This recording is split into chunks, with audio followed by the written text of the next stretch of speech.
Hello, Global Theater. My name is Gerry Fialka. Today's September 24, 2025. Want to thank Rob Grant and his amazing podcast. I'm probably wrong about everything. Please subscribe. Want to welcome today's guest, Martin Jago. Is that how you pronounce it, Martin? That is exactly how you pronounce it, Gerry. And you're probably the first person that's ever done that correctly. So thank you. Well, yeah. I did listen to the Yale interview with you, and he said Jago. And I says, then I write it down. Okay. So where are you calling from? I'm calling from Silver Lake in Los Angeles. The first question is, what's the best thing for a human being? Oh, wow. That's a great question. Well, I think nourishment is a good place to start, isn't it? I've just had my lunch, but I think nourishment comes in many forms, doesn't it? It's about love and human connection, music, food, and human connection, company. And I think also that as a fundamental part of that, art plays a significant role in that, what humans need, I think. Dude, you articulated everything, and you're concise and articulate. That's what I like about someone like you. This is fun. Okay, what's your favorite form of information? How it comes into you? Oh, favorite form of information. Well, information is an interesting word to kind of stumble over there. But I think that what comes in, rather than the day-to-day information that we receive, is sort of artistic expression, visual arts, poetry, theater. That kind of information kind of rocks my boat. Yeah, it's really good. I think it kind of pushes us to think about the essential things, the big questions about what it means to be human. Yeah. Why do you think humans collect or gather information? Well, again, information is an interesting word to use, isn't it? Especially in the context of language and poetry, for example. Information's useful, isn't it? Sometimes there is no room for ambiguity. There was an accident on the freeway. So many cars were involved. This number of people were injured. Or, you switch on the radio and you hear the report about don't take that freeway, take this one. So information, I think very often comes without ambiguity. And that's very interesting for me because I think that art is often loaded with ambiguity. So it kind of presents information in a different way. Yeah. That was good. That's one of my puns is I'm ambiguous about ambiguity. Yeah, well, that's a good thing to be ambiguous about. But is this need or want to collect information more innate or more invented? Well, I don't know whether it has to be a binary choice. I think they each inform one another. I think there's a mix there of the need to gather information at the most sort of basic level, human level. If we talk about human survival, if we go back thousands of years, then I think that maybe there are innate sort of drivers, aren't there? There are wants and needs that we need on a sort of survival level. So, and I think some of that's keyed in sort of innately. So an example of that would be the moment we see our mother's face, then we're reading information and we're taking these cues. And that's about survival. I think also then what we do is we learn from others that some of this information is useful, right? Don't eat this thing, eat this one. If you eat this one, you're going to be tripping out a bit. And if you eat this one, you're going to die.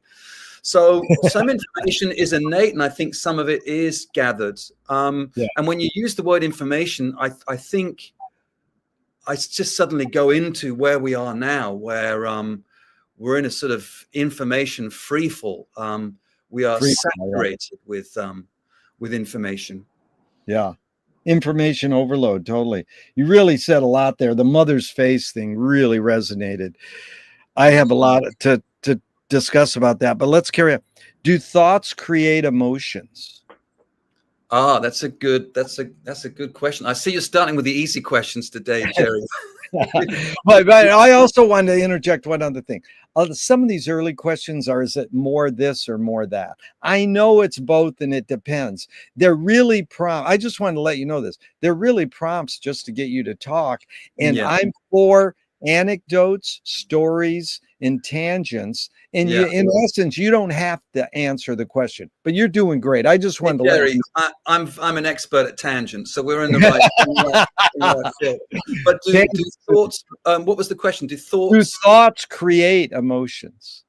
I think that emotions. I think it works. Again, I'm gonna be the politician here and say, I think it's a really interesting question. That do thoughts create emotions? You know, you can remember a happy time. I can go there right now, and you know, go back to a happy place, and that will stimulate an emotion. Maybe it's the emotion that drives me to think about the happy thought. Maybe I am. So the other way, maybe I'm feeling sad. And then I think, well, I can kind of think myself out of this. One of the things I'm fascinated by as an artist and as a human being is the notion of brain plasticity and the idea that thinking shapes future thought. So if you get stuck in a rut of negativity, then, you know, it's going to lead you down this kind of spiral. Similarly, I think it works both ways, right? So if you can adopt a positive attitude to the world around you, which is frankly quite difficult in this present climate, then you can move to a place where more seems possible. More seems possible, and I think that's where we want to be, isn't it? You know. Is brain plasticity kind of being flexible? What in layperson's terms, what does those two words mean, just really simply? Well, I understand it as so my understanding might be flawed, but the way I understand it is that how conscious thinking in positive or negative ways helps to actually change the structure of the brain. So that changes the structure. It starts then to be the thing that you are thinking. So the more that you go down this darker sort of path, I mean, of like human despair, I mean, the further it's going to take you down there. And I'm sure we all have our battles with that balancing act. And it's very interesting. I heard someone many years ago say, am I allowed to cuss on this? Yes, you can too. Okay. Someone told me, it's one of those cliches, but also a truism. And they said, LA is the kind of place where everyone says hello, but they mean go fuck yourself. And New York's a place where they tell you to go fuck yourself, but they mean hello. Well, that is totally true. You know, Bleecker Bob sold records to all the rock stars in New York City. And he told me the greatest line once. He goes, I'm not an asshole. I'm from New York. And I go to a reading club today after this Zoom, and they're all New Yorkers, and it's ridiculous. I mean, it's ridiculous for me. Because I'm like, hey, no, it's also sorry to go off on tangent. Paul Krasner's great joke. He says, I live in Venice, you know, in California. And I went back to New York and I was, you know, buying some stuff at a store. And the lady handed me my receipt. And I says, aren't you going to tell me to have a good day? And she goes, it's printed on your fucking receipt. So that is totally a great example. And I think it goes to William Blake, who said, we become what we behold. So if you're negative, you're changing your brain to be negative. Is that what you're saying with brain? I think that's absolutely right. Although I might have to kind of let New Yorkers off the hook a bit, because I think they're not as, I don't think they're as cynical as we make out. And I think they're actually less cynical than Londoners. So when I moved here all those years ago, part of it was just to escape the you know, the negativity. But, you know, too much of the other way, I think, you know, and you're in the summer holiday of a you know, Huxley novel, you know, but Blake's an interesting guy. What did he say? What makes poetry vivid are the bright particulars. I love that quote. Wow. And I think, you know, William Carlos Williams said it a different way, which is no ideas, but in things. You know, specificity and all that kind of jazz. So it's very interesting to think about that brain plasticity thing and like, you know, what is your natural kind of bent? How are you naturally wired? And some people are just naturally more, and I'm naturally more cynical about the world we're in. And I try to fight it by living in Los Angeles. Yeah. Martin, really fun. I appreciate this. fill in the blank. I don't know what I think until I. Feel it. Wow. Yeah. McLuhan says, I don't know what I think until I say it. Joan Didion says, I don't know what I think until I write it. Yeah. Now, can humans think without language?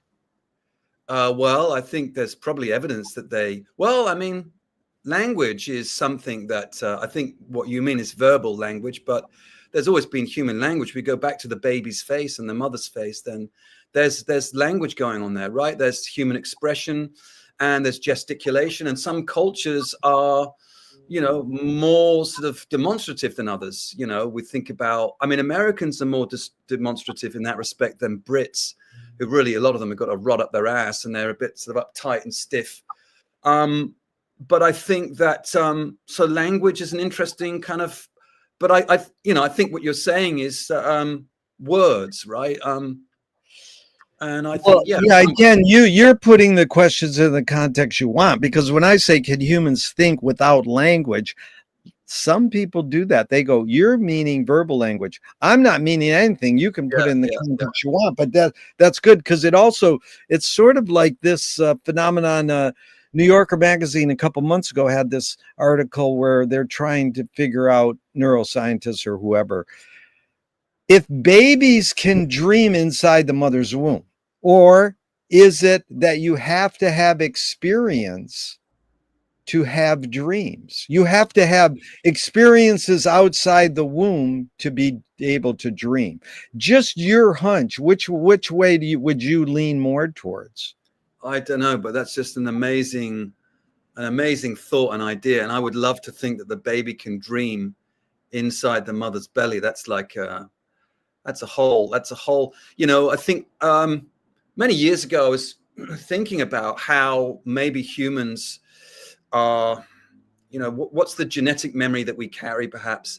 We know, scientifically speaking, that other animals out there have a genetic memory. So if you were to put a rat into a maze, it would find itself out. Let's say that it's eventually it would work its way out. And if that rat is pregnant, when the offspring is born, it will inherently know how to find its way out of the maze. Wow. And there was another research paper on this about lions. And in one part of Africa, when these tribesmen would walk towards the lions would get up and run away. And this is because historically, hundreds of years previously, these tribesmen that wore these orange robes would hunt these lions. And the offspring of the offspring of the offspring had some kind of genetic memory. So maybe the baby can dream through its mother. Maybe it's kind of, I think it's a fascinating kind of area of sort of neuroscience, There's one more thing is Frank Lloyd Wright's mom put up pictures of buildings in the room when she was pregnant because she wanted him to become an architect. Now, was there consciousness going through and into the baby? Did the pictures zoom through the skin of the pregnant mom? There's a million. You could never tell if it's true or not, but he did become a famous architect. So, we might be able to tell one day, and I think that's what the sort of research is trying to look into. So, but I would like to think, the things we do, the places we go, and the experiences we have, or more specifically, the mother. This is going to sort of be the sort of food for the baby, the kind of get the baby in the best place possible when it comes into the world, Okay, let's say that word food for a second, because tangent question is, I'd love to ask this. Longevity in life, are your parents still living? Like my dad lived till he was 90. If someone lives, normal American male lives till 74. Okay. Female, 84. Well, they live till 90 or 100 years old. Is it more? I know it's both. Is it a little more lifestyle choice or a little more DNA longevity in life? I think that I think it's environmental more than anything. I'm sure the DNA helps, having good genes. Yeah. The things we do to our bodies and the experiences we have and the habits we form. You know, I don't know about you, Gerry, but I'm a big fan of this Roquefort cheese. It's like, you know, it's like the crack cocaine of the cheese world. And I know it's not good for me, but I can buy a block of that. Why isn't it good for you?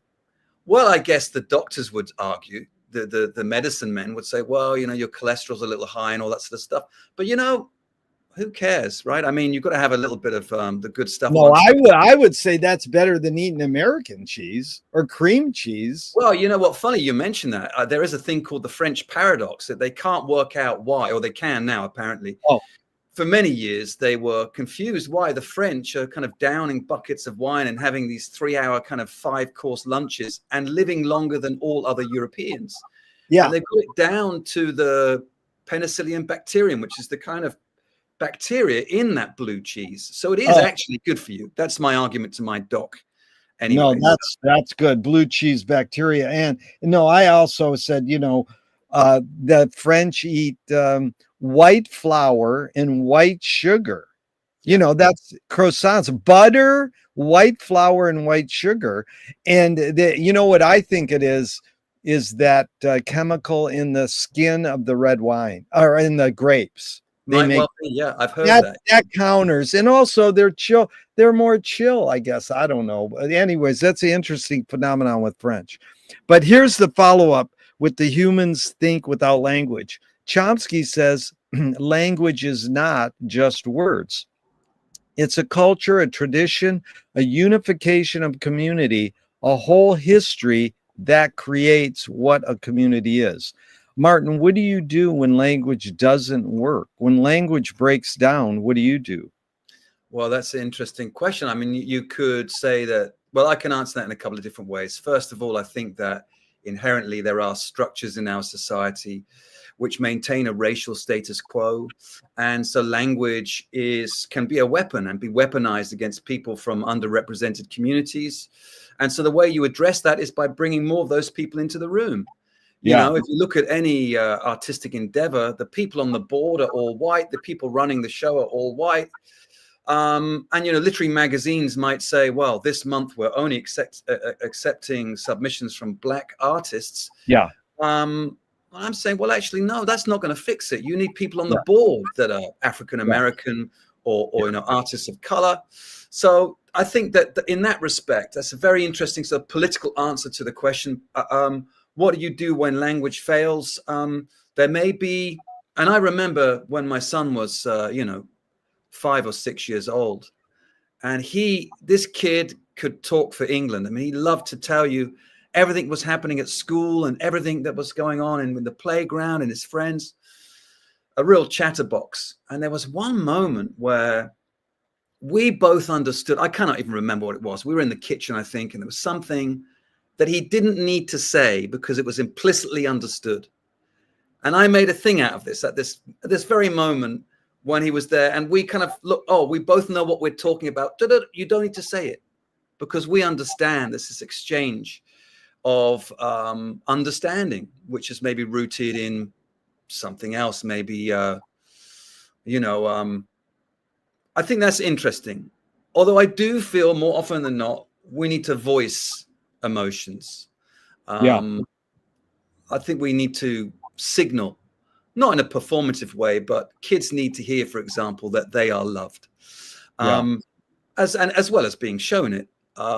But yeah, I remember that moment, and I can't quite remember the specifics, but it was just an implicit, we understood what we were talking about without having to say it.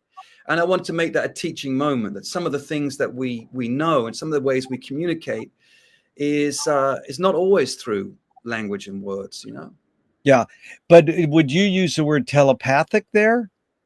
Is that not really describing it, or kind of? I think that telepathy leans into something else. Like, you know, I think I close my eyes and think of something and you're able to guess it without any. And I think that it is a kind of telepathy in a way, the way we read. And here's the kind of fascinating thing is that on a subconscious level, going back to the baby, looking at this mother, you know, we read and again, interesting use of the word read, right? But we read so much information about someone when they walk into the room that we don't know we've read it. We know it. It's felt. It's kind of in our bones because it's innate, or it's so learned, so conditioned that it's just there. The vibe you might pick up from someone you've seen walk into the same room 100 times, but one of those times, Joe just seems a little bit off. There's something you can sense. Yeah. Is that telepathy? Is that? I think that's as close as maybe we'll get to that. But yeah, really good point. I loved all those words. You're a wordsmith, a language crafter. So this one's kind of stupid, and I know it's both. Are humans, are we more feeling beings or more thinking beings? Wow. Are we more thinking or more? I think, I think. Martin, that's how most people answer. They go, I think we're more feeling beings. Yeah. Cogito ergo sum, right? I think, therefore I am, right? The Descartes.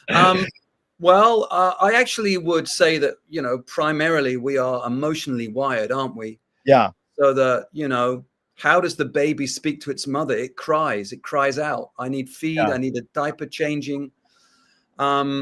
So communication, I think, comes from emotion, from feeling, from that. And then we process it, and sometimes it can, happen almost at the same time because our responses are so fine tuned. And often we don't even know why we think the way we think. Well, what kind of impulses lead us? That's back to the French, Martin. Bridget Bardot says, when I make love, I don't think. I'm like, good luck. How do you turn your brain off? And it's like people who meditate go, now think about not thinking. And there's a bumper sticker on a car in my street, and it says, don't believe everything you think. And I'm like, well, you could say, don't believe everything you feel. I think the thing is that we are, that's, I think there may be what I'm taking from what you're saying is that one of those things is more sort of nurtured and one's more nature. And I think that the feeling, the emotions, we kind of depend on more in a sort of visceral, sort of, I don't mean base in a sort of pejorative sense, but, in a more honest way. Yeah. We trust the emotions, and we're always being told, go with your gut, go with your gut. And the other thing on that is that we think far too much. We can't help ourselves.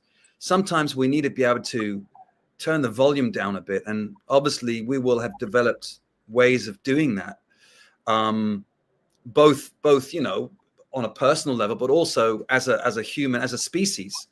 So one of the ways I meditate is to drink single malt Scotch whiskey, and I find it very perfect way to meditate. And another way, which is completely different, which is to get into a small sailing boat and then go off, because you are focused on so many other things that you need to do and take care of, that you can't think the other thoughts. Yeah. It's kind of like an active meditation and a passive meditation, I think. Totally.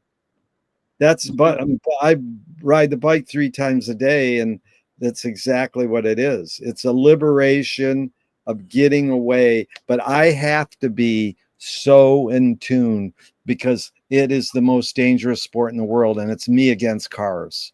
Yeah. And, wow. You can't fuck around, but I'm like, why did you do that? Because I cut in front of a car, and I was like, dude, you're too old. Don't do that anymore. And then the next week I'm doing it. And it's like, it's muscle memory. But that's almost a great question. Is feeling more innate and thinking more invented? And so that goes along with the next question, Bart. These are 2 from Alan Turing in the 50s. 1, is thinking a function of the soul? Oh, well, now we're getting towards Gilbert Rilke, the philosopher who challenged this idea of Descartes, of the ghost in the machine, the idea that somehow the thought processes and were different somehow to the physical, that there was a separation of these 2 things. And I think he wanted to philosophically challenge that and say, well, actually, no, there isn't, that it's all part of the same thing. It's one thing informing the other. But I think that, you know, when we talk about the spirit or the soul, I remember many years ago, like decades ago in my 20s, thinking about the idea, what would happen if, like, you know, I don't know, that person over there and the way they move and the way they hold themselves, if they could kind of be in this body and I could be in that body, and would they still move? And you know, what is it, that kind of core essence that makes someone the thing they are? And I think, to go back to an earlier point you make, it's a real blend, isn't it, of the way we're schooled. I mean, when I say that, I mean, you know, we can be schooled in many ways, like the university life, as much as, you know, the institutes of education, and then what's innate, what have we inherited. So it's a really fascinating area to explore. I tend to lean on, and this goes against all my best poetic instincts, but I really do tend to agree with this idea that it's one and the same thing, right? Yeah. That that the idea of spirit or soul, I mean, another thing that makes me think about that concept is what happens when someone is sick with dementia, and what happens when you start unplugging thoughts. What happens to the self and the notions of selfhood? And this is something that I'm very interested in exploring through poetry, the idea of self. What is self? How does it maintain itself? And the fluctuations that we might see in someone with bipolar, for example, that's not medicated and might have these huge swings in this range of emotions that we might also experience, but on a lesser scale. What does human experience, day by day, year by year, decade by decade, add to or detract from, or not so much a balance sheet as a state of flux? How does it change? And, you know, I think it was Muhammad Ali said, you know, the man that thinks the same at 50, that, you know, same way as he thought at 20, he's learned nothing, you know. So inevitably we change. And I wonder if there is a core maybe nestled in that DNA that will carry us along. Like maybe someone's naturally predisposed to sort of nervousness or shyness or timidness, and someone else is not. I kind of think sometimes it's so complex that some of it's DNA and some of it's, you know, we picked up along the way. But selfhood, there is you know, is something fascinating, you know. Really, really immense what you said, because one, Alan Watts says, everybody's trying to figure out who you are, who they are, identity. If you figure out who you are, you're fucked. Now that's like the opposite, because all you're raised is, what are you going to be when you grow up? And then, are you that? And you know what, what's the first thing I say? What are your three callings, Martin? You know, no, Duchamp said it the best. He's at a cocktail party and they go, so what do you do? And he goes, I'm a breather. And he goes, hey, I breathe too. We have something in common. I mean, that is the best answer I've ever heard. What do you do? Because I'm always asking people, what's your career? What do you do? You know, and, you know, it's because we want to know, like, how do you make your money? That's what you kind of want to know. But the other one is bipolar, is I'm always on this trip of like, who invented mental illness, bipolar, you know, all these terms. McLuhan nailed it. He says, you can't prove you're sane unless you have discharge papers from a mental hospital. And, you know, that's just a funny quip. But when you said that, my nephew is, I mean, he's almost 40 and he teaches autistic kids in college how to teach autistic kids, and he's autistic.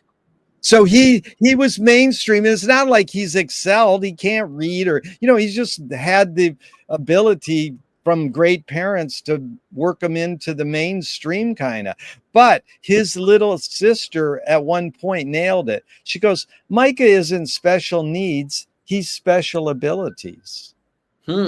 Now, he's special needs in the normal world. But she said, well, why do you have to call it special needs? Because he's got special abilities. But we want to say, oh, that's bipolar, or like dementia. I think that's totally a way. And you brought up Muhammad Ali, man. My theory on Ali, because he's one of my heroes, is he just checked out. He says, look I gave you guys so much entertainment my whole life. I'm going to act like I've got this disease. I know someone who used to drive him around or something, and they said he takes his medicine and they mix it in the ice cream, and then he sort of throws the ice cream away. So he was probably, or could have been, subconsciously or unconsciously kind of faking it, because he said, okay, I did it enough, and I'm going to chill out. So you think I'm like this. Now, it's probably not true, but it is like this whole phenomenon of who invented, because we would say, people in the old days, they would go, oh, that guy's nuts. In the years before that, they'd go, oh, no, he's the shaman of the community. Yeah, exactly. Then they come along, you go, oh, no, he's nuts.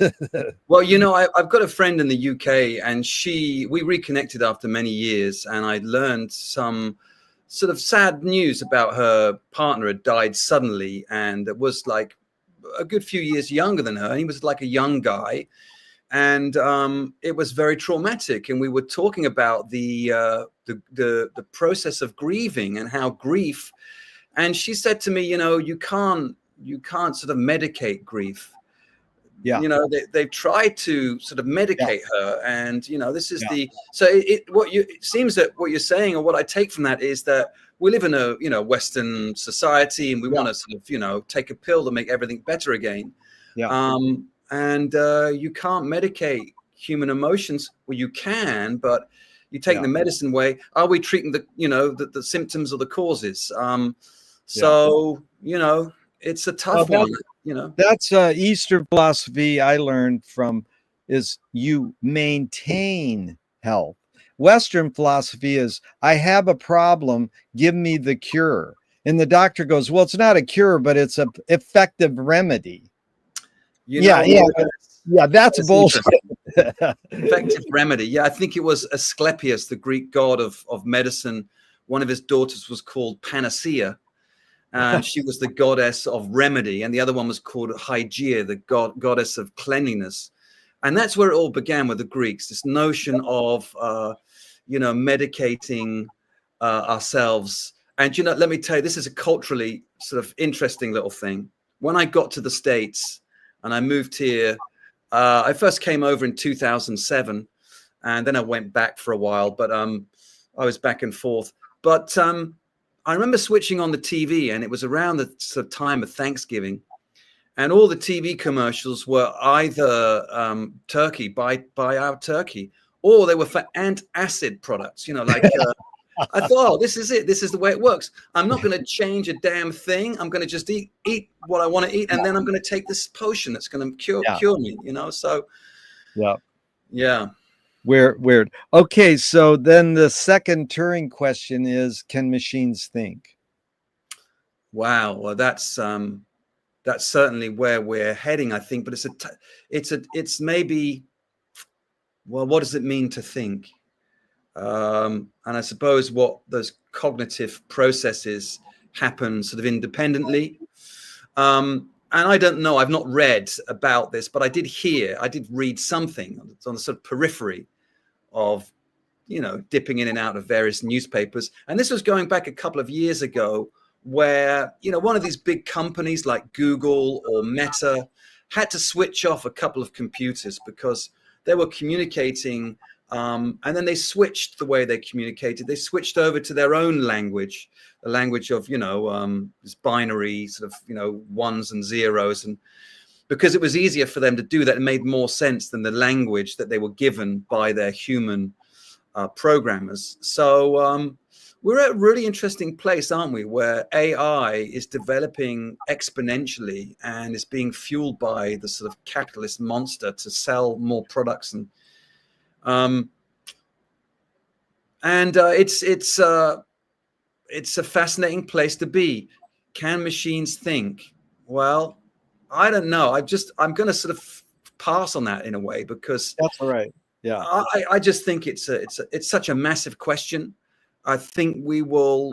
I mean, in terms of consciousness and conscious thoughts, and there's I read both sides. Some people saying, well, we're kind of years off from that, and others saying, no, we're in a place where these things will teach themselves, and they will grow and grow. But it goes back to your point earlier about information. Is what we're being given back just information? Yeah. It's like I can program this thing called ChatGPT to have all this information at its disposal, and I can go in and I can ask it, a question, and it will immediately have the information for me. That's not thinking. That's just taking other ideas that it's been taught and extrapolating from that. And I believe there's also right now in publishing a pushback against some companies just wholesale downloading the creative work of novelists and artists and putting that in the memory banks so that it's there, so that when you ask it to write a poem in the style of Coleridge or Keats, it can kind of come up with this, not very good, actually, pastiche kind of version of it. Right now, thankfully, it seems, as far as poetry is concerned, at least, that it does that. Perhaps that's the poorest of what it can do when you ask it to write something, when you give it a writing prompt. It's better at doing nonfiction, which is why lots of journalists are kind of rattled, because, it can spew out a kind of report about what happened today in Los Angeles. It can write a kind of news article with the correct syntax and grammar. And it goes back to information. That's just conveying information. I think it struggles more when we come to the sort of subtleties of language as a vehicle for getting us closer to the human experience, Yeah. Really good, Martin. You're smart. And I appreciate this because I appreciate that you said I pass. What I say in my ramble before we do these, I say it's okay to say, I don't know, and I can't answer that. And you can say I pass, but I don't encourage that.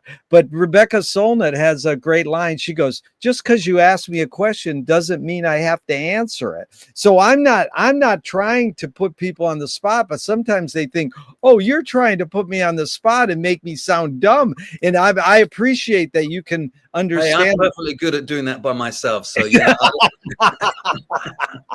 That was a great. So do you more pursue happiness or more pursue meaning? Oh, happiness. Well, I think that our concept of happiness is an interesting one in the Western world, because I think that we often mistake having fun for happiness. Yeah. So we go out and party, and we go out and do all the things that we think are going to make us happy, but actually I think happiness is about contentment. So that comes back to meaning, doesn't it? So I think if you could just simply find the meaning to life, Gerry, it would be much easier, right? So, well, I got it from Viktor Frankl's book, Man's Search for Meaning. He says happiness doesn't tend to last, meaning does tend to last. What's your take on that? I think that is, happiness is a human emotion. It's sort of, mercurial, sort of, it's transient. Yeah. Whereas meaning lasts because, well, it's usually written down, isn't it? There's a record. Yeah. Things have been figured out. Yeah. But also, I think on a deeper sort of human level, going back to the emotions, I think contentment is more related to meaning than happiness is, or notions of happiness, Yeah, I think fun is the thing that people, especially younger people, think about being happy. I need to go out and I need to, we put these ridiculous, we put ourselves in a straitjacket with the thinking sometimes about, well, I need to achieve this by that age, and I need to have made X number of dollars and by this. And I think it's all wrong. We need to think more about in terms of contentment and, and also that we're in it, hopefully, for the long game. And if it works out that we are in it for the long game, the long haul, then we just need to do the things that, make us most content. And they happen to be usually the deeper things about family, about love, about art, Yeah, really good, because again, it's me and you versus the wording on the questions. It's like we're psychoanalyzing the words I chose to put the question in. So I like when people change that word happiness to contentment. It happens sometimes, and you put it into a better word. Another word I love is fun, because my favorite type of music is funk, and I go funky has its words evoke more than their meaning. Fun is the key. Funky, So we're having a lot of fun here, and that's what I like. So, Martin, the next one is: does the brain more detect consciousness or create it? Like, is consciousness there bubbling away, and we're more so detecting it, or more so creating it? Wow. Does the brain create a kind of consciousness, or just tell me again? I'm thinking. Or does the brain more detect it or create it? Detect or create consciousness. Wow. That's a really fascinating question. Let me dig into that one. Does the brain kind of more create kind of consciousness or detect it? I think there's this balance, isn't there, between conscious thought and subconscious thought. Yeah. And sometimes we live in a subconscious way through all the learned things that become second nature, and then sometimes we switch into a conscious thought and we become aware of that. And I'll give you an example of that. I think about actors, young actors, and I've worked with actors. My background is in performance theater, and then I came to writing through theater. So my first experience of poetry was through verse drama, and then all that kind of childhood schoolboy sort of poems we learned by Rudyard Kipling or Keats or whatever. But to go back to that idea, sometimes when I'd be directing students in a play and the students on stage they will say to me like something bizarre, like, "What do I do with my hands?" And I say, "What do you mean? What do you do with your hands? What do you usually do with your hands? They're usually by your side, right?" And they've switched into a place of, because now they're hyper conscious. They've moved into a place where they're becoming self-conscious, where consciousness kind of trips over into a place of, self-awareness that's kind of getting in the way, I think. Yeah. And so I think I say, well, just do what you would usually do. Do you usually walk down the street and think about, but maybe when you're standing at the crossing, then you become self-conscious about where your hands are. Are they in your pockets? Are they by your side? So I think sometimes we detect consciousness when it's at that point of maybe switching into a self-consciousness that's kind of inhibitive, and then, of course, we've got the subconsciousness bubbling away. And I think that language is an interesting segue, because when I think about how we learn language, and I speak two languages. I speak English, which is my mother tongue, and I also speak Spanish, but I'm not a native Spanish speaker. So, out of fear of losing any part of it, I flex that muscle every single day. And I think, wow, I just wish if I'd been born speaking two languages, then I wouldn't have to go through all the kind of crap that we do as adults of having to apply our logic and our rules. Because what happens with a kid is, the kid's out with the mom, and the kid says, "Oh, look, mom, there's one sheep in the field and two sheeps in the field." Subconsciously, the kid has learned that the S is going to pluralize the word sheep. And the mother says, "No, darling, it's one sheep, two sheep." "Okay," the kid says. Next day, same mistake. "Oh, look, mummy, there are three sheeps in the field today." And then that just goes away. The kid never consciously says, "Oh, yeah, well, that rule, that's a sheep is an exception to that rule." It's just subconsciously learned. The kid has stopped saying that. And the mother stopped correcting the kid. And then suddenly the kid does it. It's second nature. And that is the most powerful way of learning that we have, is to learn subconsciously. Wow. And as adults, we struggle because we're all about rules. And we get thrown a curveball like, well, I thought the rule was this, and now you're telling me that the Spanish word for hand that ends in an O should be masculine, but it's feminine. Why? That's not the brain doesn't compute. So yes, You packed a lot in there, Martin. The last one was great because I put on a lot of events in venues like, you know, theaters like you do, and you try to understand their protocols, and they don't always have protocols. And it's like, dude, could you tell me the protocol? And can you hold to it? No, I'm not going to. It's forever changing. We want them to blah, blah. So you got to be flexible. And it's like I worked for George Carlin, and we got a flyer in the mail, and it said, I'm trying to get more control over my spontaneity, which is what you're doing in that acting situation. It's like, just be spontaneous. No, you got to have control. No, don't have control. And lastly, it's George Lakoff, neuroscientist and linguist, saying we operate 80% unconsciously.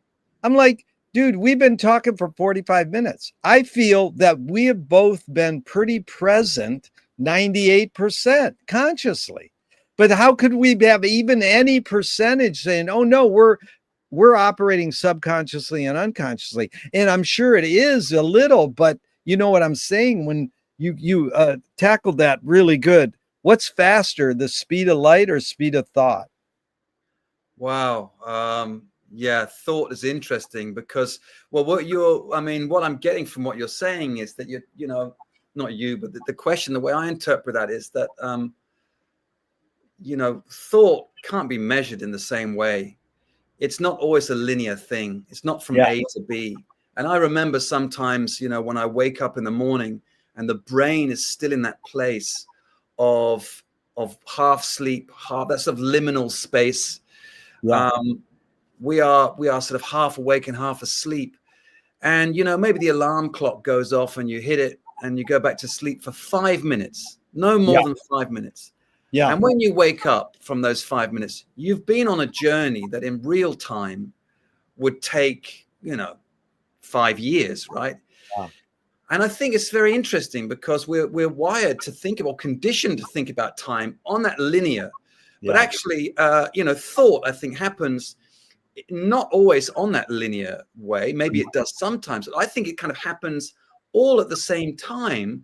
And what's going on inside the brain is it's all floating around in this nebulous kind of thought cloud. And the brain is taking it and putting it into the order that makes it linear.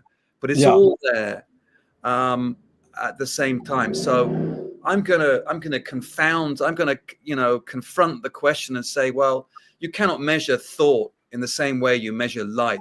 It's not linear. It's subconscious. This is an amazingly kind of like fascinating subject to me, the idea of subconscious thought. And when I was like, if we go back 30 years, I wanted the control of thinking.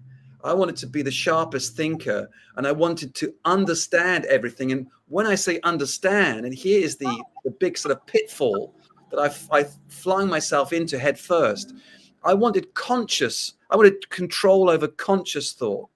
So I would reject poetry from the modernist movement onwards. At the age of 20, I was having none of it. Give me Shakespeare, give me, Coleridge, give me, but these modernist guys, I don't understand it, quote unquote. So I didn't know how to read it. I didn't know how to read it on a different level. That's not about consciousness. It goes back to the idea of kind of experience and feeling, That's you really packed so much. This is so fun for me, and I'm really delighted in what you're teaching me, because first of all, the last thing you said was T.S. Eliot saying poetry can communicate before it's understood. Like my sister goes, I tried to read Eliot and Pound and I couldn't understand. It's like, what we think when you look at words, you're supposed to understand them. And that's what McLuhan learned from reading James Joyce, Finnegan's Wake and The Symbolists, is that understanding is not having a point of view. So we think, you use that word, we think, oh, I understood that. No, to really understand, you got to be like Pascal. You got to know this end of the spectrum and that and everything in between. It's not saying I'm for Facebook or I'm against Facebook. You got to understand Facebook changed the world, shapes our behavior. And you can say, I don't want to participate or not, but you don't have to say when you're with one or more people that you hate it or love it. But Yeah. when you're in your lonely teenage room, you can go, I hate Facebook. You can say it, but everybody, they think they have to expound on their biases. But the last thing you said was really what I wanted to say earlier was you say, oh, I speak 2 languages.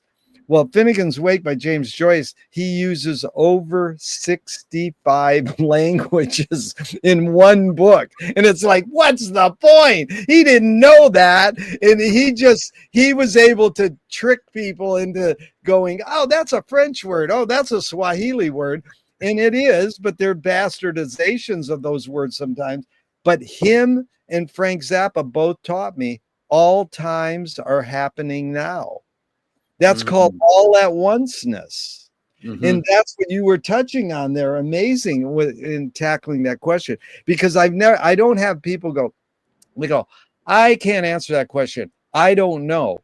I'll pass. But no one says, well, how did you say it? The way you approach that question about speed of light and speed of thought, you said something that was unique that no one's ever said. It was another thing. Like you said, well, you can't answer that. No, that question can't be asked, I think is what you said. You can't measure, you can't measure speed right, of thought. but that was what you were saying. You were basically saying that question cannot be asked.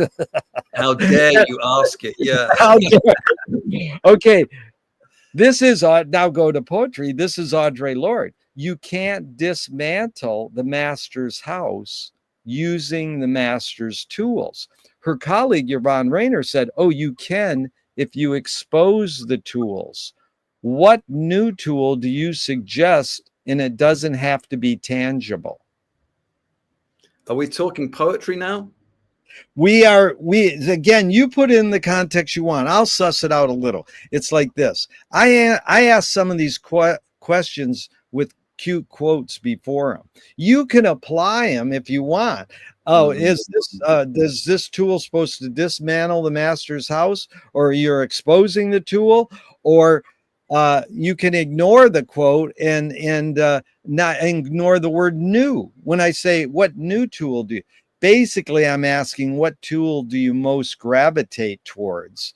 But you can apply it with all the other stuff too. I'm going to riff on what you're saying here, and what I get from what you're saying is that it makes me think of poetry, and it makes me think of the enormous seismic shift that you cannot overstate in poetry and in art, which is the modernist movement.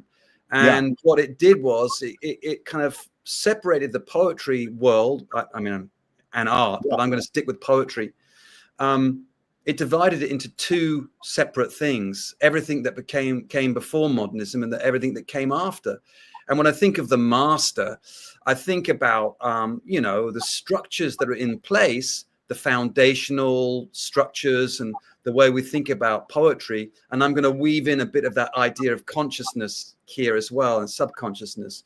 If I ask a student to write a poem about their broken heart, they are so culturally conditioned, they don't stop to think or even really consider why the poem that they end up with doesn't rhyme and doesn't accord with a certain received structure, such as a sonnet, which was used and is associated with the idea of love over many centuries since its development in the 12 or 1300s. And then the Petrarchan sonnet, sort of Petrarch was the guy that mastered that form, and then it crossed over into English, and Shakespeare had a go at it, and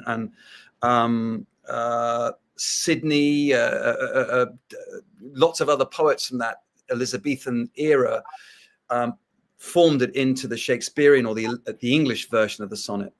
So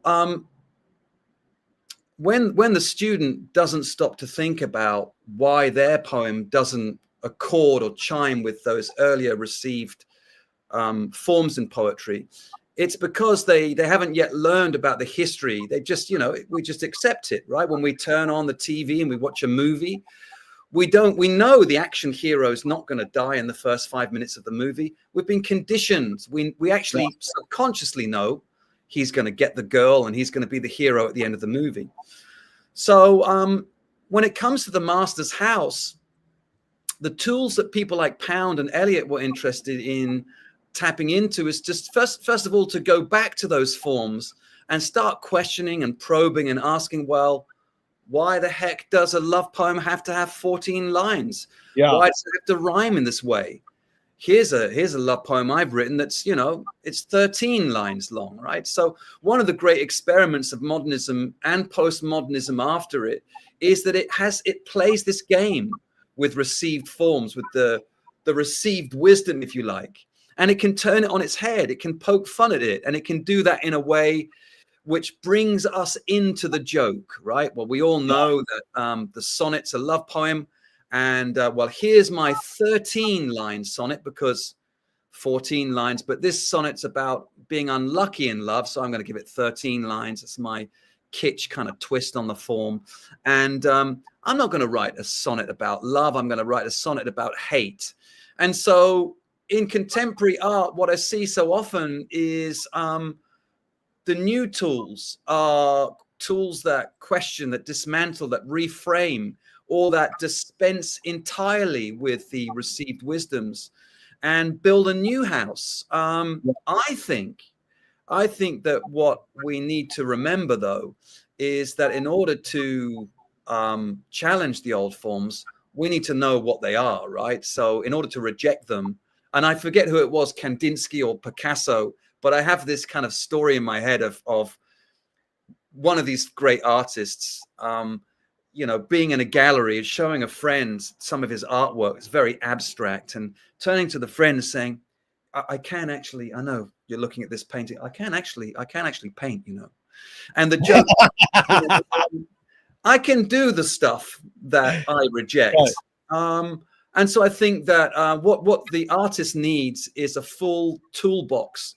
Yeah. If you don't know how to write a sestina or a sonnet or and actually the practice, if you're never going to write those things, the practice of doing it will teach you something in the same way that let's call them the formalists, the poets that only write according to rhyme schemes and meter, will learn a great deal from writing a free verse poem. Yeah. There's something for both to learn, but the question at the core of this for me is, how do I answer what the poem demands to be? How do I even know what the poem demands to be? And often when I start writing a poem, I do not know what it wants to be, and I'm going to try and figure that out. Now, if I don't know that this poem needs to be, or is asking to be, demanding to be a villanelle, like the famous Dylan Thomas poem, "Do Not Go Gentle Into That Good Night." That's a villanelle with these structures that repeat themselves throughout the poem. It's 19 lines. Then I don't have the tool available to me. I can't get to what the poem demands to be. If I put a label on myself, I'm a free verse poet, then that rejects in some respects all the other stuff that's available, and it works both ways. So we've got this kind of fissure, this huge kind of gulf between these two worlds. But actually what postmodernism does is say, well, this old thing can live in the new thing. I'm going to just tweak it a bit, or I'm going to poke fun at it, or I'm actually going to surprise you and write a straight down the line sonnet. And that's okay, because this particular poem needs to be that in order to work. So really, really good. Let me just respond to a couple of those. That's like, I'm a fake experimental filmmaker and a fake avant-garde jazz player. So I do exactly that. I was like, but that shit is just random. So I can just go on the piano and just go, bing, bing, bing, blah, blah, blah, like Cecil Taylor, and people go, wow, that was horrible. And then some people go, that was great. And so then I've snuck in, but I know that, there is structure to piano playing, and I know there's structure to filmmaking. in experimental filmmaking is the same thing. You can get away with murder and with experimental film, and it's good. It's a good art form, but it's like, I get what you're saying so well, because I can tell you're the kind of teacher I want. Yeah, I mean, I think Eisenstein, the series of uninflected images, you see one image of a deer in the forest lifting its head up, and then the next image is of like a foot snagging a twig. And we tell the story that way through. But I think that, experimental movie making is fantastic. But I'm from a school of like, well, I want the art students, as much as it might suck for them, you're going to draw the bowl of fruit, do that for 10 years, get good at that, and then never draw a bowl of fruit again. Yeah, well, that's exactly what Hunter Thompson, tell your students that, because sometimes they know who Hunter Thompson is. They go, you know how he learned? He sat down and typed The Great Gatsby out. He just had the book and typed it out. So he learned the form, and then he was like, you learn the form, and that's so important. And I loved when you said you bring us into the joke. Now this is what Edgar Allan Poe spawned the symbolist, because he invented the detective novel, which is effects precede causes, reasoning backwards. So the symbolists learned, you probably don't know all this, so I'm preaching to that they learned, like Mallarmé summarized, you don't paint the painting, you paint the effect you want the painting to have. So you like Poe, like, I'm just going to tell you a little, and then you're going to go, oh, I know what's going to happen next. So you brought us into the joke. You're like, oh, I know what's going to happen. I think the best example that comes to mind, at least, is Paul Auster's The New York Trilogy, which it starts. I remember when I first read this, and it's like a detective noirish kind of detective novel. And then you're a few pages into it, or more than a few pages, maybe a few chapters into it. And then Paul Auster appears in the novel. And you're thinking, well, this can't happen, because this is a detective novel. It's supposed to live by these certain rules. And now suddenly the author appears in the novel, and it's poking fun at the reader, saying, oh, I got you. You were in with both feet. You bought into the conceit. And now I'm having fun with you, and we can have fun together. And I think that's one of the traits of postmodernism that I love most. When we see a TV commercial in the style of a James Bond movie or whatever it might be, we're in on the joke. And it's about our kind of cultural conditioning and how we sometimes can break free of that, and sometimes it's just all we want. We're a sucker for that sometimes, right? That's back to Finnegan's Wake. It's constantly Joyce is going, oh dear reader, and my consumers, are they not my producers, or are my producers not that my consumers, whatever the line is. But it's as though you have to read it out loud with the group people, but it is as though each person in the room has their second self pull back, and they're watching people read a book out loud. And so it helps you figure out what reading does to humans, how it shapes your behavior. So you totally lose it. He was an Ibsen wannabe. So theater. He was like, I want to be Ibsen, and he couldn't be Ibsen. So he created a book that was like theater. Well, it's not like theater, it is theater. Okay, so now, because I asked people the toy question, someone said, well, what about the tool question? Someone said, well, what about a toy? So what toy do you gravitate towards? What toy do I gravitate towards? Well, what toy do I gravitate? Well, that's a great question. Well, I do like to toy. I'm going back to the word fun here. And, I don't know if a glass of beer can be a toy, can it? I don't know. A glass of beer. That's W.C. Fields. This is the great one. You'll love this, because the Fatal Glass of Beer, he made a fun film. He's a great filmmaker, great comedian. And my favorite line is, he's reading the Bible, and someone's like, dude, you smoke and drink, and why are you reading the Bible? He says, I'm looking for loopholes. I know that one. That's you one of know, my you know it all. I that's can't one get of my anything. dad's favorite quotes. Yeah, it's a Yeah, great one. So I guess that's the toys. I mean, I also like to like I said, the sailing things are kind of great thing for me. Whether it's just tying knots or undoing knots and or learning about that kind of yeah, craft of how to kind of navigate a small boat on a body of water, and that's just great. And what are these things? I mean, they are things that maybe challenge us. I mean, I like a toy that's going to challenge me, yeah, and I'm going to learn from it. And but yeah, toys. I think about when I was a kid and I had this little music machine. You just wound it up and it played the same tune over yeah. and over again.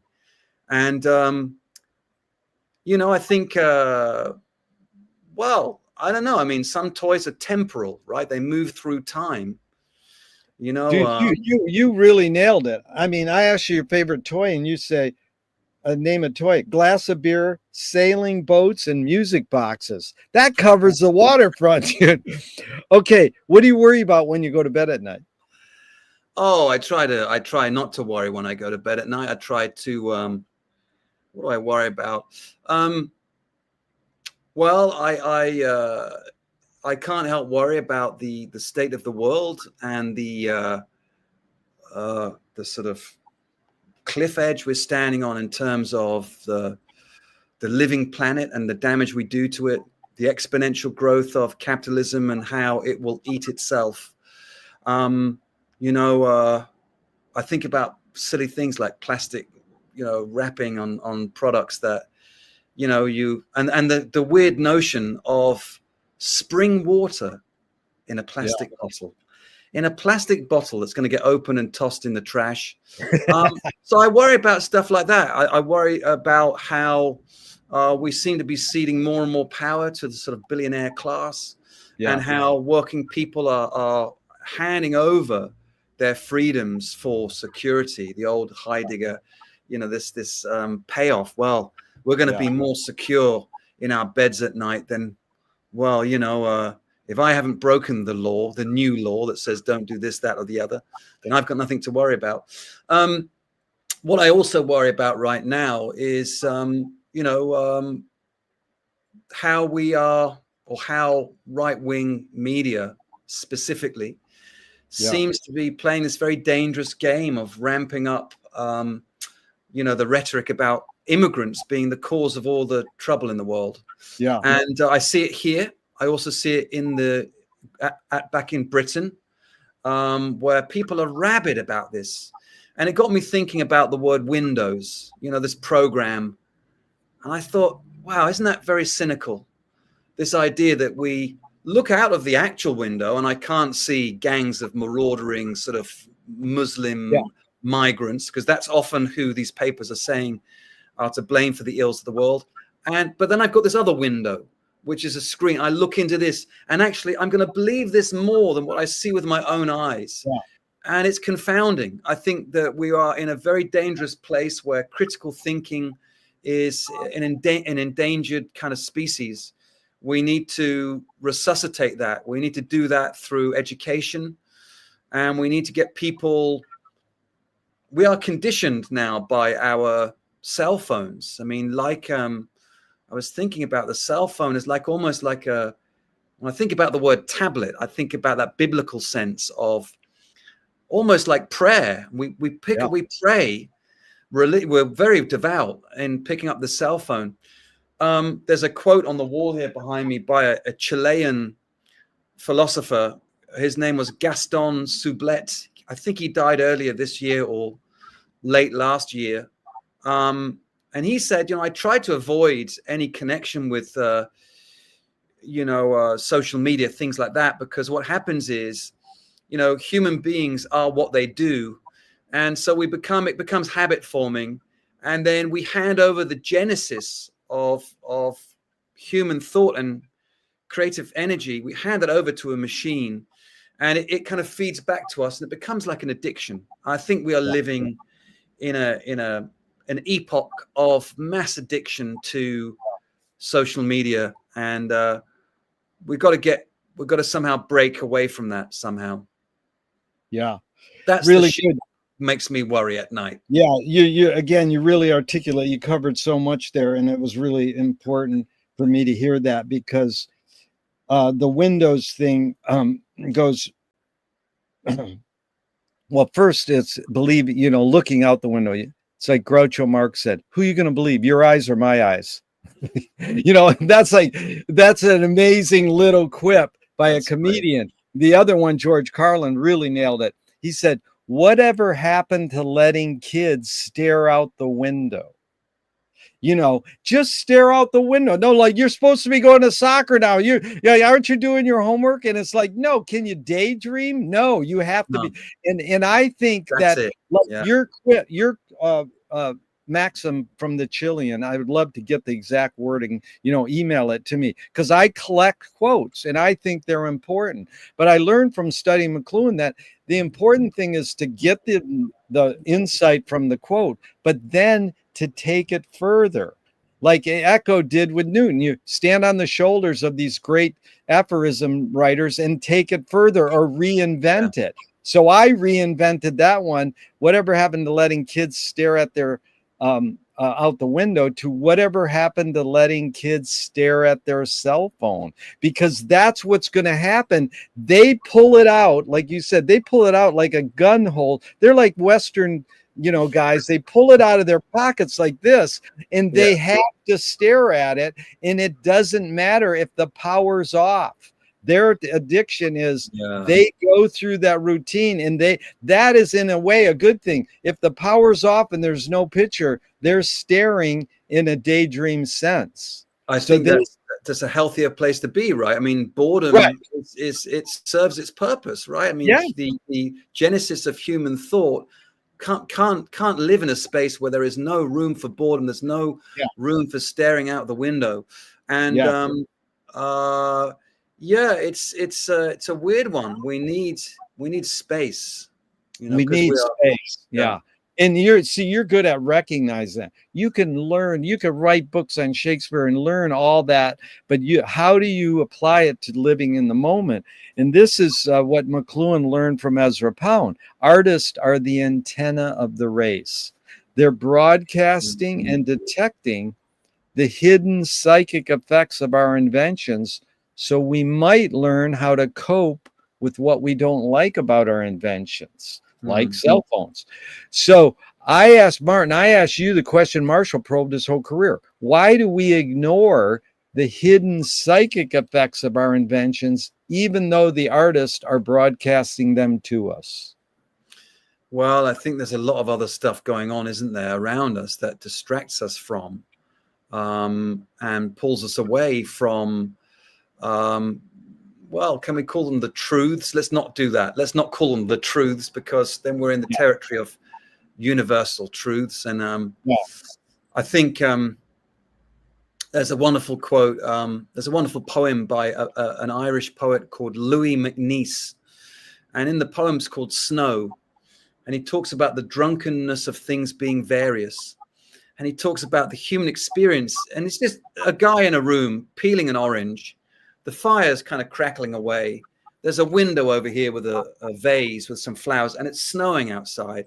And the speaker just suddenly catches themselves in that moment thinking, wow, put all these ingredients together. I want to, this is a unique thing to be living in this moment.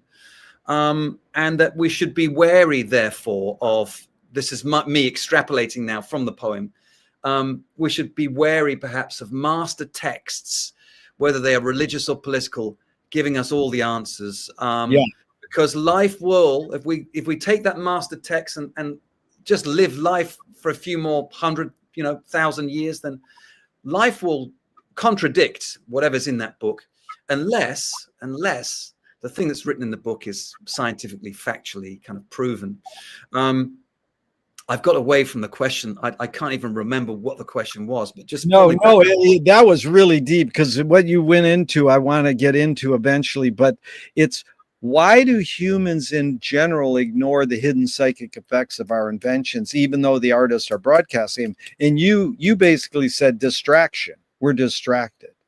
We That are we distracted. yeah, I think that is right. I think also we're not all listening to the same stations on the same wavelengths. yeah, And I think that a lot of art that does the thing that you say, this suggestion that it listens and it kind of feeds back, it amplifies or echoes in a way that is going to be heard. Those things are no longer in the mainstream. Maybe they've never been in the mainstream. That's yeah, not true. I mean, if we go back to the sonnet for a minute, I mean, sonnet fever sweeping across Europe in the 14, 15, 1600s, everyone was writing sonnets, right? So I think that these art forms become, niche. They become, and they're very valuable because I yeah, think they are, like, in their purest sense, the distillation and I never use this idea of dilution, but because I think art, like poetry, is often the distillation of heightened language, for example. yeah, That sometimes permeates. It's sometimes, let's think about an idea of a TV commercial. It's going to reach a far wider audience than a poem or yeah, an abstract painting in a gallery.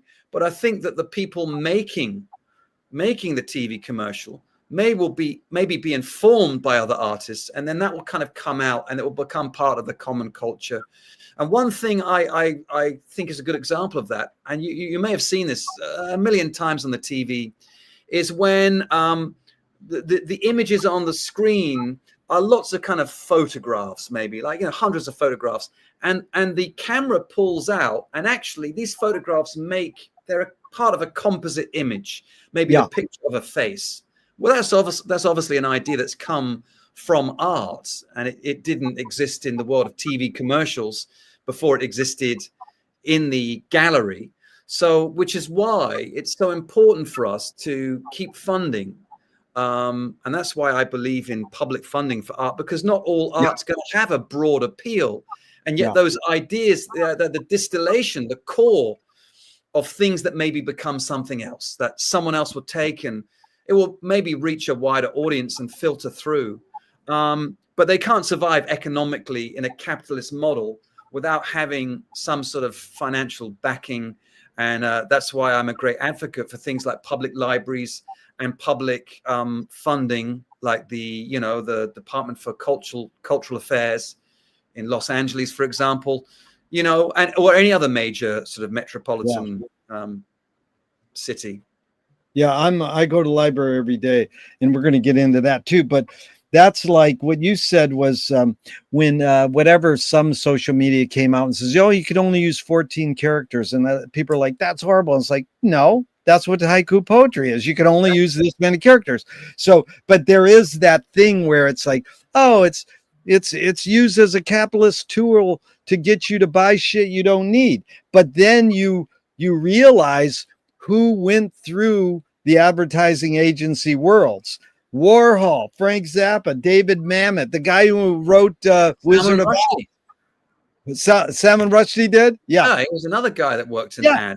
And they learned that it's symbolist poetry again. It's like, no, just create the feeling for the product. Like McLuhan says, you don't buy the Lexus because of the commercial. You buy the Lexus and then you see the commercial and you go, that's who I am. Talk about identity. That's so we know that importance.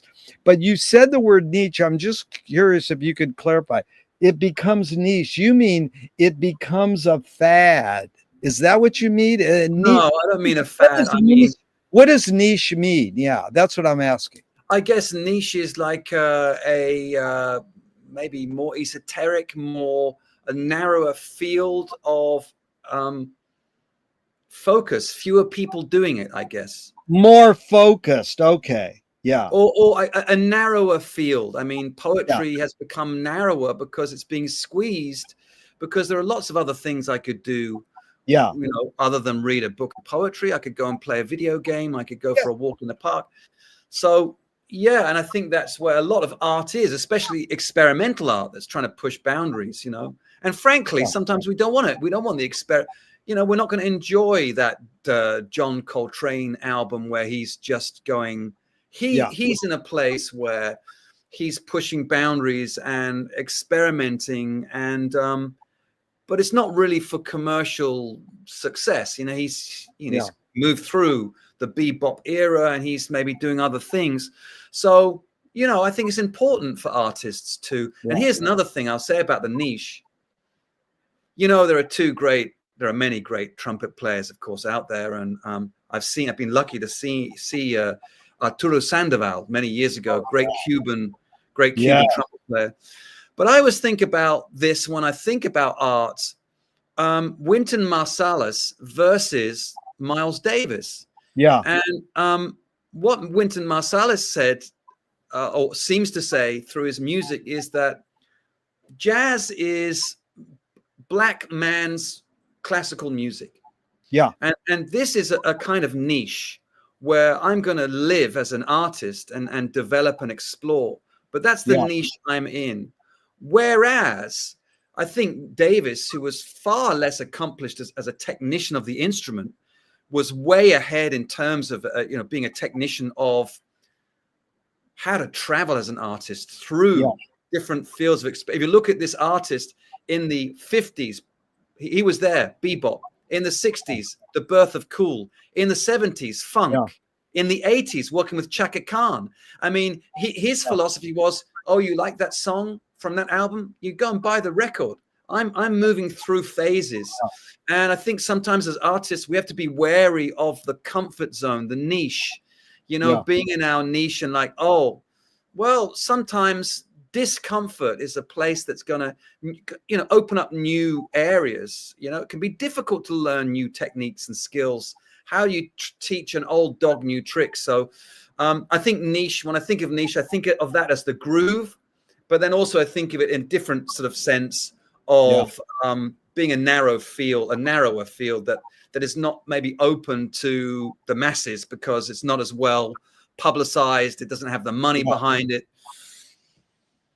No, I got you totally, because I'm a huge Miles, and that's like when he did Live Evil, which is one of my favorite albums of all time.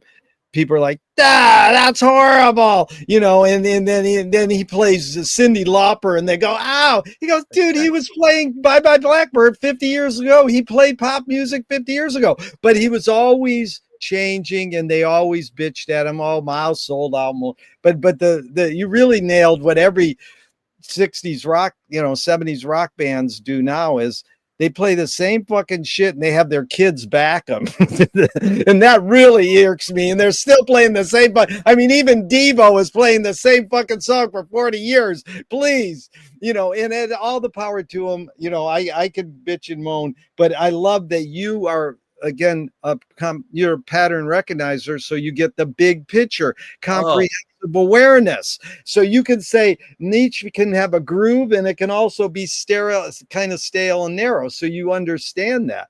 And and like all the power to Wynton, he turns kids on who would never even hear the word Miles Davis. So then they might go, oh, I'm going to go study Miles now and realize he's way better than Wynton. Wow. But how did you get there? You got to say, how did you get there? Because he's a, his dad helped invent jazz education. So now this is, you covered that so well, this hidden psychic effects in the artist being the intent of the race. Do artists have moral obligation? Wow. Do artists have moral obligation? Well, I suppose, I think about, firstly, do we all have moral obligations, and why is the artist any different from anyone else in that respect about the sort of moral codes we live by? Maybe it's dangerous to say yes, absolutely 100%, because it's not a monolithic thing, is it? An artist, it's not, to be an artist is like to be, I don't know, Chinese. It's not a monolithic thing. There are lots of different versions of Yeah. that thing. So I think some artists will I mean, you know, I wrote a couple of poems recently that were really political poems, and I don't write political poetry, but I felt compelled to. I'm not sure I felt sort of morally obliged to, but I felt this is what's interesting me at the minute of where we are, and how can I give this a kind of its voice, and do it in a way that might just, like you said, like, you know, broadcast back, but in a way perhaps that is unique to each art form, that maybe might just resonate with someone. It's like you might have heard someone, an explanation of a theory 1,000 times, but someone just says it differently and it kind of really chimes.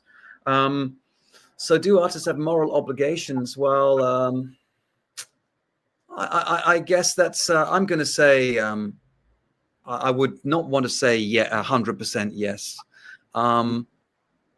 Because I think artists are there sometimes to challenge us in ways that we don't know we need to be challenged. Yeah.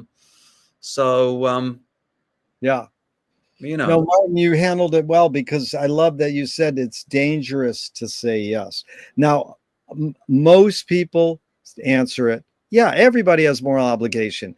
But, you know, I don't want to make the artists the elite, like they're the special and they can do this. Yeah, You know, these people, Pasolini and Buñuel, they fuck shit up. And that's like, whoa, you know, and are you promoting this or are you not? But you just by airing it, you know, you're promoting it. Like, I hate any films with blood or guns or knives. And I'm like, okay, turn it off. And it's like, well, that's life. But I don't need that. I don't need it. So I have a bias.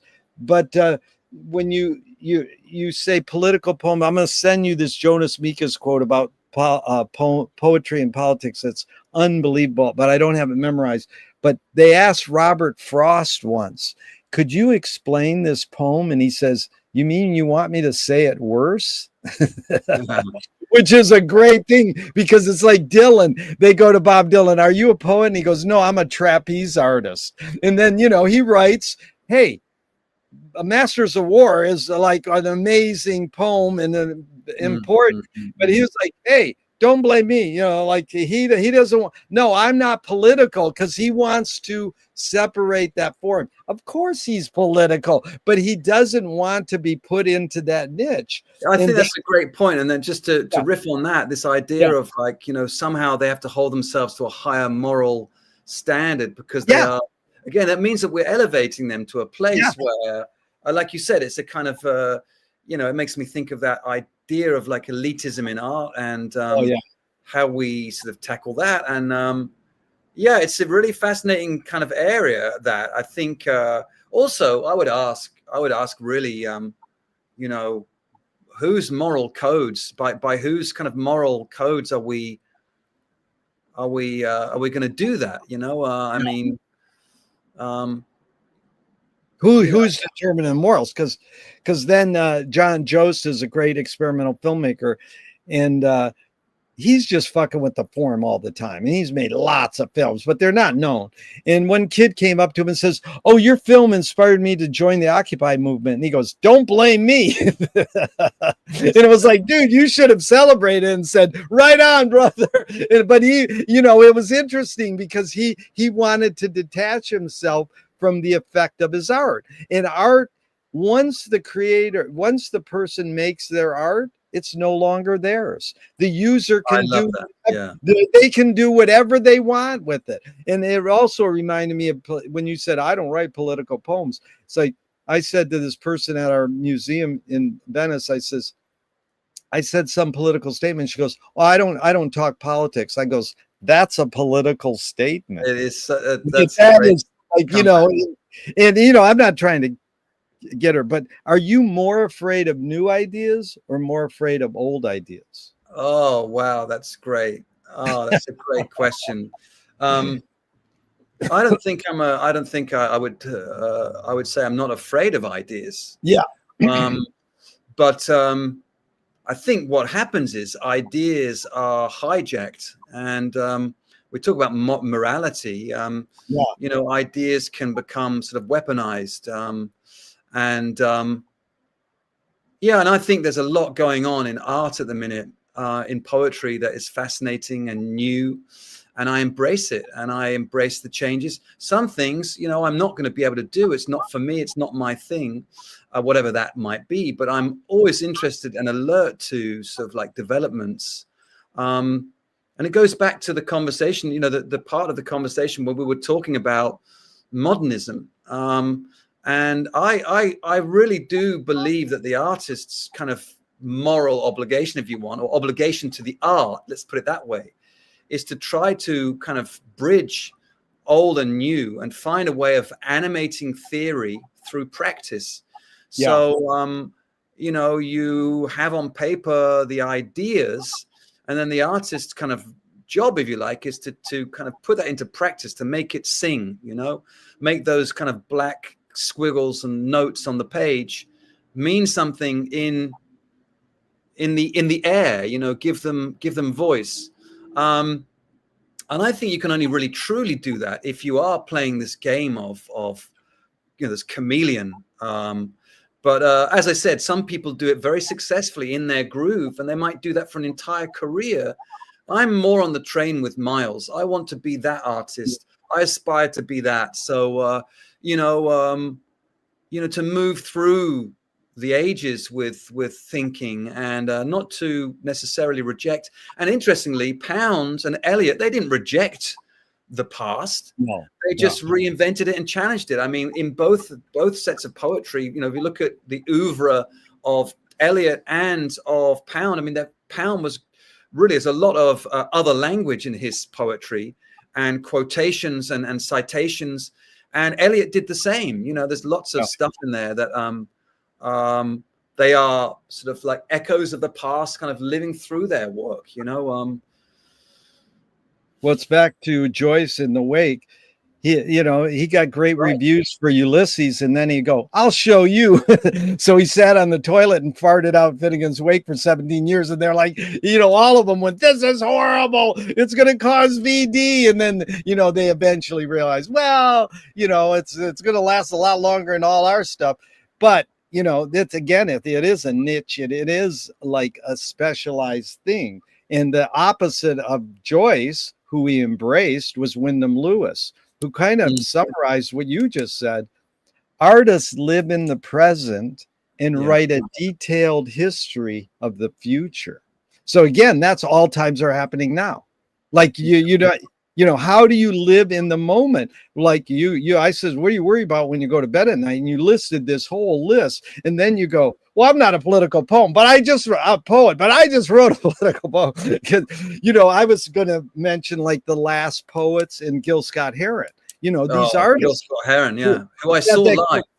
Yeah, they grew up and they were like turning us white kids into like black revolutionaries with what? The coolest beats and the best rhymes, and really it wasn't disguised. It was like, the revolution will not be televised. That's simple. You can understand that. And, you know, I was wondering, you know, have you done events at Beyond Baroque? I've been to a lot of events there, and I've seen anyway.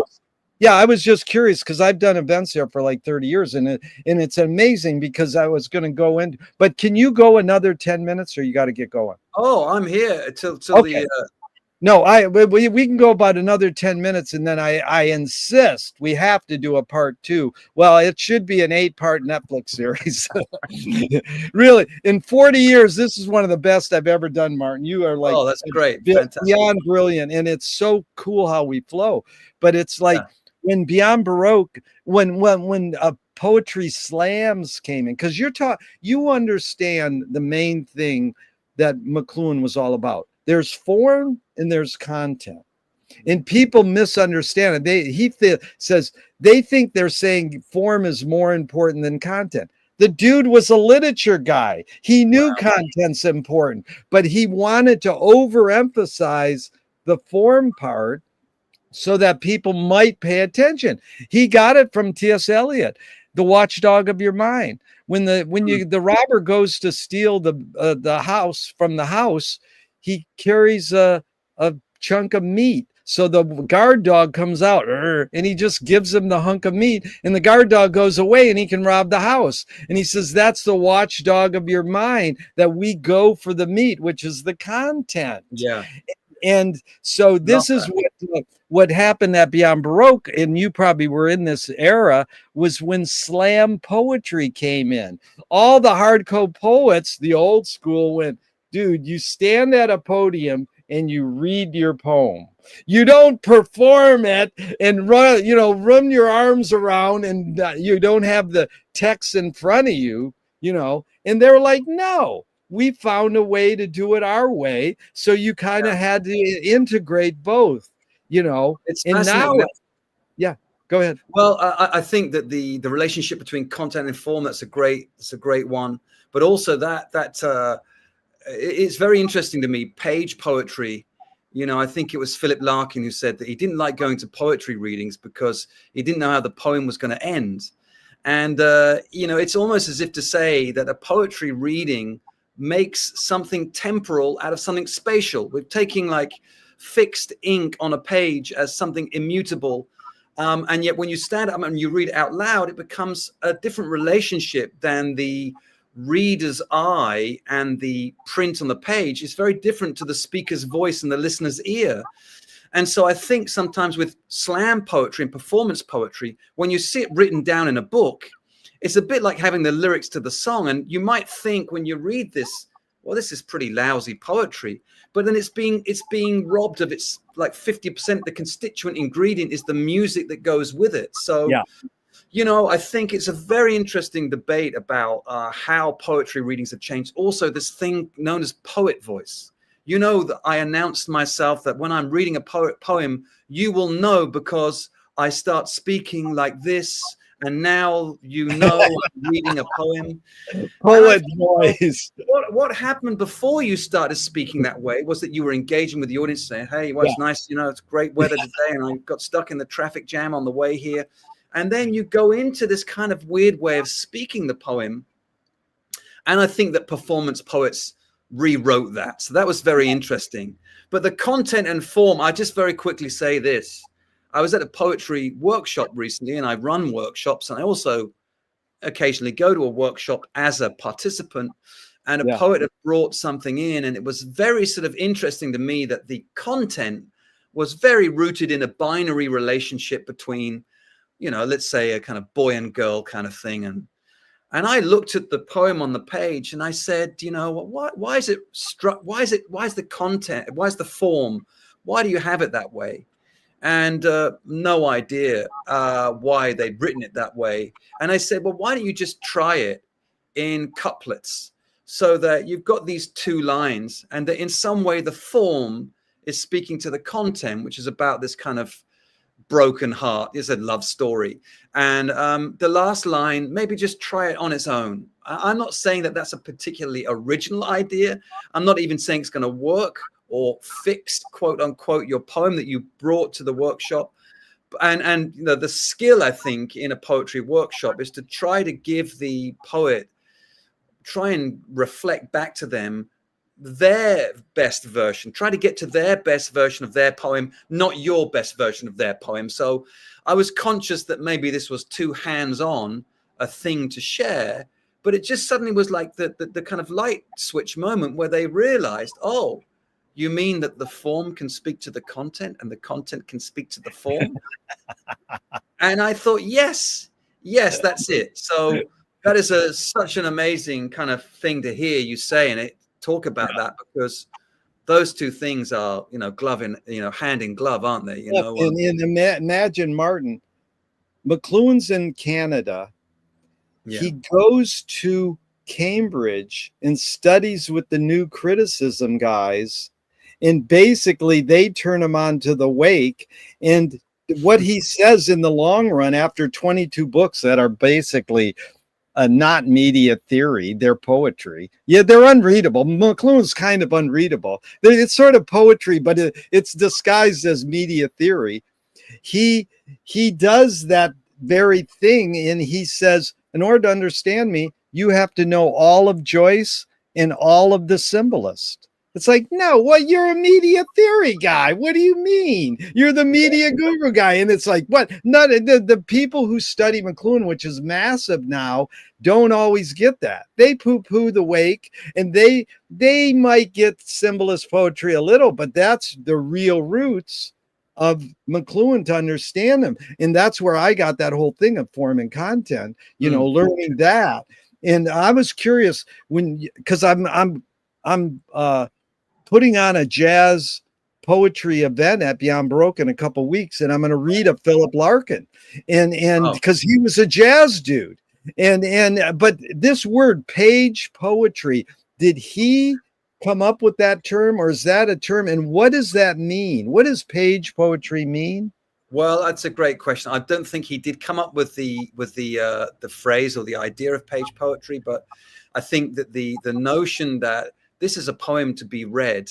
Now, we would say, wouldn't we? I mean, I say we, but this is kind of collective consciousness idea that poetry used to live through the sound, through the shape of it was an oral art form. Yeah, exactly. Yeah. But I mean, it can also live on the page. And, I love to read collections. I'm always reading, like most of my reading these days is rooted in poetry. I confess it's been a while since I've read a novel. I think the last novel I read was one called Stoner about, I forget the author, but great novel about this guy who's a professor in a college. And So I love to read poetry, and often I'm not reading it out loud. I'm reading it in my head, and that's what I would call page poetry. That those old guys you speak about, they go up and they have a certain way to read the poem. They're not into performance. The poem's kind of in its purest sense is down on the page. I think it's gone interesting, isn't it? Right? Maybe it started before we wrote stuff down. Right? Homer is there, and he's this. Telling this oral epic, and there's nothing to. It's all from the memory. It's all performed, and then I think it becomes ink on a page as those tools develop. As we get papyrus and the invention of ink, and then but it's moved through that, and it's now, of course, it's both, and it's more than both. It's sometimes recorded media. So I think it's become sort of this multifaceted thing. Go back to that idea of the drunkenness of things being various, that an art form can now live on the page and it can live in the air as it was originally intended. Does that make it any better? It's just a different branch, So it really is. Love that word poet voice, you said, because that's, I mean, my favorite is, you'll love this. Ferlinghetti reworded a Howl from Ginsberg and said, I've seen the greatest minds of my generation bored at poetry readings. Because, everybody you go to Beyond Baroque and everyone's like, la, la, la. It is the poet voice dominates. I know it is. Like the angry, political, they're like, rah, rah. I was like, dude, calm down a little. But it is that when I think page poetry to poet voice, you spanned so much that's going on in my head. Thank you. I think it's interesting. I think because the poet voice thing, I think maybe comes from academia, maybe that I'm not sure we want poetry to be taught by academics. We want poetry to be taught by other poets, and that's my great fortune, and good luck to go to university in England where the course was directed by and run by writers. They were the best teachers of writing. Sometimes it's we're trying to wrestle poetry from academia, and I think that's maybe where poet voice first emerged. I don't exactly know, but well, I'm going to ask AI. I'm going to ask AI. Well, you can't avoid it. I'm just going to say, who originated page poetry? And then I'm going to say, who originated the term page poetry in quotes? And then I'm going to ask it, who originated the term poet voice in quotes? And just see what happens. Because it doesn't mean it's going to be accurate, but it's still going to give me a little. But the one other thing is, Kenneth Rexroth takes claim, and he's a great poet, to being the first to read poetry to jazz. And Well, in actuality, it was Ruth Weiss, a woman, did it before him. And so again, it's just like that. To me, is like that's what we sort of do, because our jazz is sort of so cheesy imitation of avant-garde jazz that I go, well, we can improve it by if I read a poem over it. how about William Burroughs reading, Oh yeah. Spare Ass Annie, working with the Oh disposable yeah, heels? no, I mean that whole what's that guy name? Man made that whole movie of everybody reading with jazz guys. I mean, that's amazing. But I mean, it's endless. But again, it's like, well, wait, I like that, but do I want to be sensory overloaded? Sometimes it's like, okay, then I'm going to be just, are the jazz guys are trying to cover it up or play background, or they're trying to accentuate, so it is an amazing thing that at this point where I'm trying to figure out what poems to read at this thing, that I almost want to write a jazz poem called Page Poetry versus Poet Voice. That's going to be a great jazz standard of poetry, right? I don't know if it's going to be great. But anyways, Martin, what a pleasure, man. You are a super cool dude. You're really articulate and concise, and I really appreciate this. I hope we can book a part 2. It can be months down the line, and thank you so much. Bring it on. It's been absolutely fantastic. Really enjoyed the questions, because we don't often get into a situation where we can dig that deep, and it's just brilliant. I've loved every minute of it. So yeah, bring it on, part 2, whenever you're up for it, Gerry. That's like Martin, one of Marshall's favorite little sayings was, the deep sea divers connected to the boat, and he's down in the ocean, and they're connected with the tube, and he gets a message from the boat: surface at once, ship is sinking. So it's always that ironic sort of fun little paradox that we can embrace. I love that. I was thinking when you were saying that, I was riffing off that in my mind and thinking, well, what about the other way around? A weird kind of twist on that is the little boy holding on to the kite, right? And the kite's kind of dancing around, and he's the anchor for this kind of the kind of tether, if you like, for this wild. And maybe that speaks in a way, on a metaphorical level, go back to the idea of form and content, right? So fascinating chatting with you, Gerry. Yeah, really fun. Okay, I'm going to hit the end broadcast button, but I hope for sure this never ends and we can keep talking forever and ever. Thank you, Mark. Thank you, Mark. Wow.